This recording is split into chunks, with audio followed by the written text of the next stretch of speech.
Hello, welcome to GeekyHiJynx, home of the Mischief Makers, and today we're looking at the Vigil. So I went into this film completely blind, knew nothing about it, like pretty much every horror movie I go into these days. I don't watch trailers because they give way too much away, and when I watch the trailer after the film, because I use little clips on my reviews, I'm like, my god, you give so much away. But with this film, like most films I have on my letterbox, I'm trying to get through them. This one's a new one for February, so I'm just trying to catch up. And I watched it and I thought to myself two things. One, why is no one else talking about this film? And two, why was St. Maud hyped up more? See, St. Maud had all the hype, the best horror movie in years, scariest horror movie since The Exorcist. And no, it's not. This film, on the other hand, should have had the hype St. Maud had. And don't get me wrong, it's not the greatest horror film ever made, but it's still a damn good one. And if you do go into this film completely blind like I did, you just need one item to make it through. And it's a pair of these. Because if you don't need to change your underwear after this film's finished, my god, you have balls of steel. So I'm going to touch briefly on the premise of the film. I'm not going to go into any spoilers, I'm not going to go into the film completely. I'm just going to give you a rough idea of what it's like. So the film is directed by Keith Thomas. I've never heard of the guy, but if he brings out any more movies, I'm bang on those bad boys. And it stars a guy called, not looking at my phone, Dave Davis. He's got two first names, but he plays a guy called Yakov, so prepared.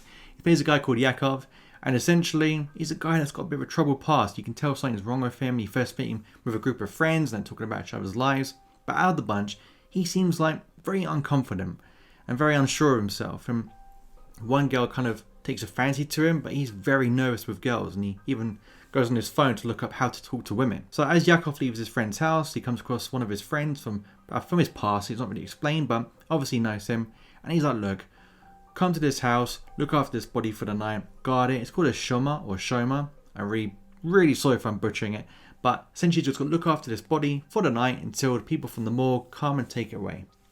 And he's like, sure, no worries, I can take some money. So he goes to this house and meets this creepy old lady, and he just sits down with his phone, music on, body's covered in a blanket, and that's the general setup of the film. And then after that, it gets intensely creepy. So what did I like about the film? I'm going to start off with the acting. Now, Dave Davis, who played the main character Yakov, he was excellent. Not a groundbreaking horror performance, but what he did was very subtle, very quiet, but very effective. But the fact I didn't know him as an actor plays into the film's hands, because sometimes when you have like A-lister in these movies, it kind of takes you out of it just a little bit. Not all the time, just a little bit. So having someone fairly unknown in these sort of horrible, crazy situations kind of makes the film scarier. And I like the character. You're very sympathetic to him throughout the entire film. From the very beginning, you're trying to work out what kind of guy he is, because with horror films, that's how it goes, isn't it? Or most films, you're like, can I watch this character for the next hour and a half, 2 hours? But you can. And as the film progresses, you learn more about his past, why he's got troubled like demons inside his head before meeting that real demon in the house.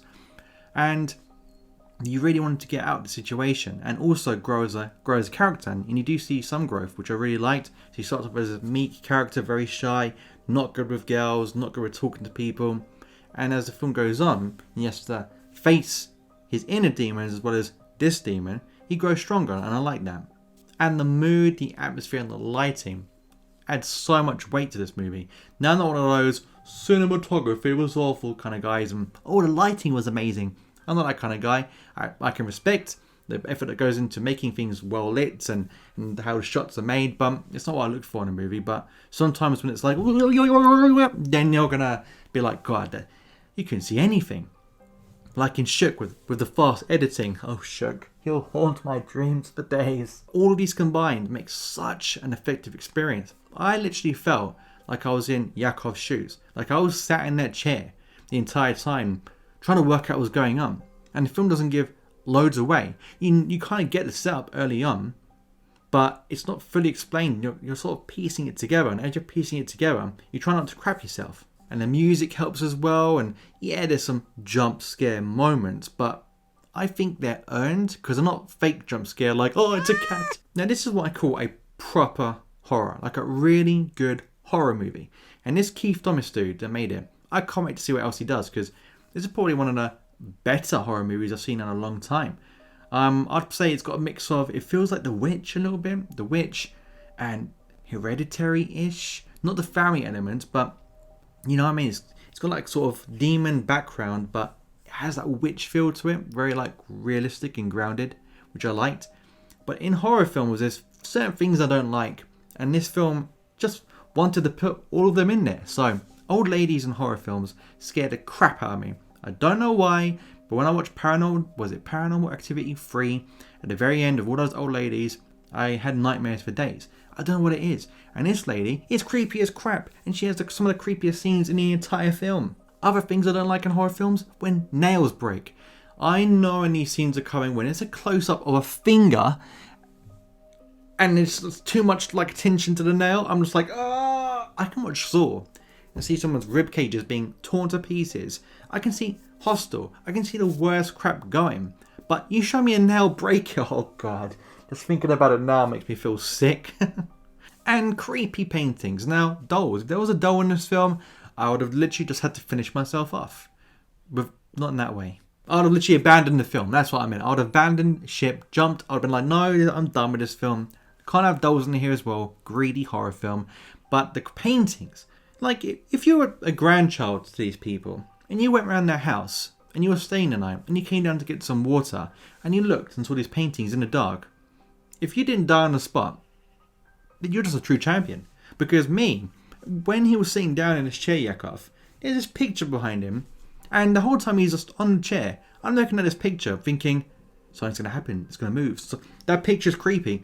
And it's, no spoiler, it doesn't do anything, this picture, but it's the creepiest picture I've ever seen in my entire life. And I think the reason why I hate paintings in films is because of the original Roald Dahl's witches. And in the beginning scene with the little girl, and she's like, gets captured, and then you see her growing old in the painting.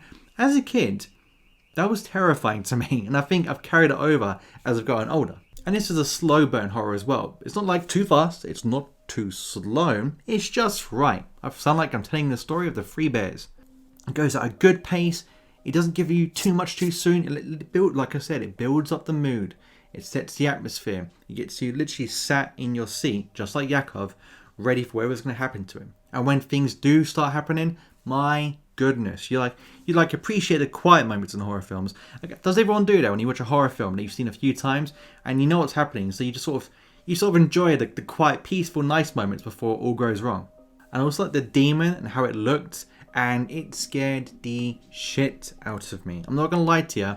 I just swore on national YouTube, but it scared me to death. Like, I rarely get scared, I'm not bothered, but it was very creepy, and it kind of reminded me of, the first Resident Evil, when the first zombie you see, it sort of turns its head and looks. That's what it reminded me of, but like a lot creepier.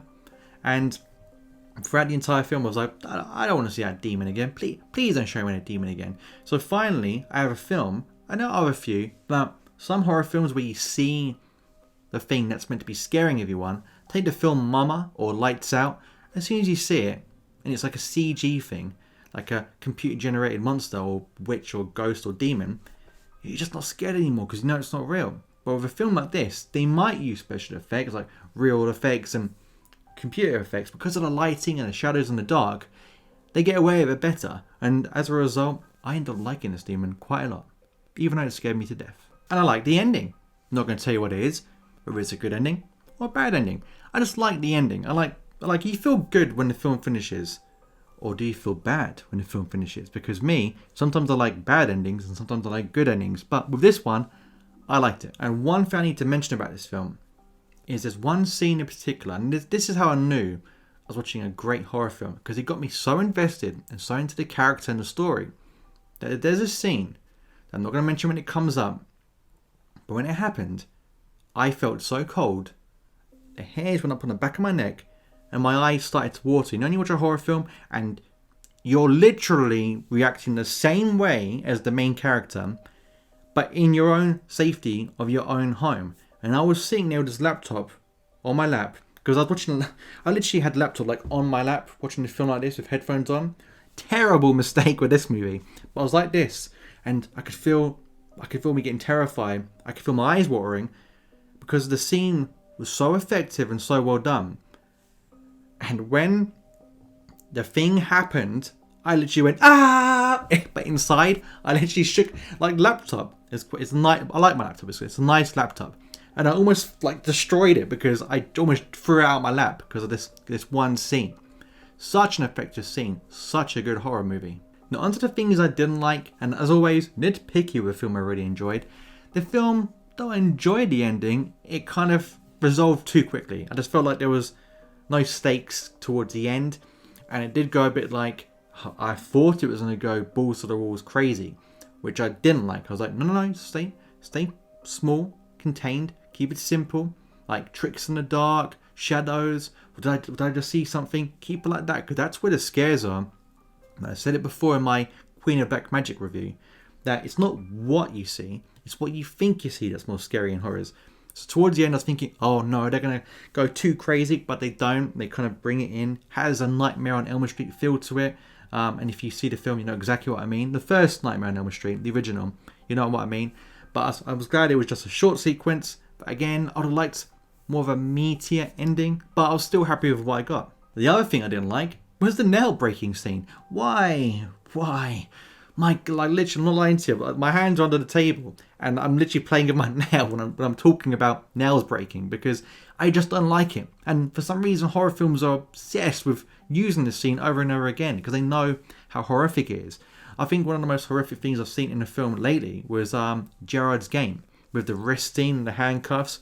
Oh, that was disgusting. And that was like I think that's the most graphic thing I've ever seen in a film. But nails always get me. So overall, you probably guessed by now, I really enjoyed this film. It had great acting, great characters, the mood, the atmosphere, the demon, the horror, the scares. It was everything I look for in a horror movie. And Keith Thomas, I'm going to start following you, my friend. Like I always do this thing when I do thumbs up, I always do one. I'm going to start following you, my friend, because if this is the kind of movie, I need to check you out. You might buy some more before this, but any movie you bring out from now on, I'm going to check out, my friend. And with everything said, with the nitpicky stuff, like with the ending, yeah, it's like very nitpicky, or nail picky even, because I hate the nail scenes. But overall, I really enjoyed this film, and I'm going to give it a shiny silver. It's such a good horror film. You must go and watch it. It's really, really good. But come back to the comments. Let me know if you completely disagree with what I said, because you may think, he kind of hyped it up too much. But wasn't St. Maud hyped up too much? And I went in and I thought, So guys, that's my review of The Vigil. What did you think? Did you like it? Did you hate it? Was it a snooze fest or the greatest horror film you've ever seen? Come back to the comments and let me know, because I genuinely am interested. And if you enjoyed this video, drop me those likes, because it always helps. But until next time, stay out of trouble.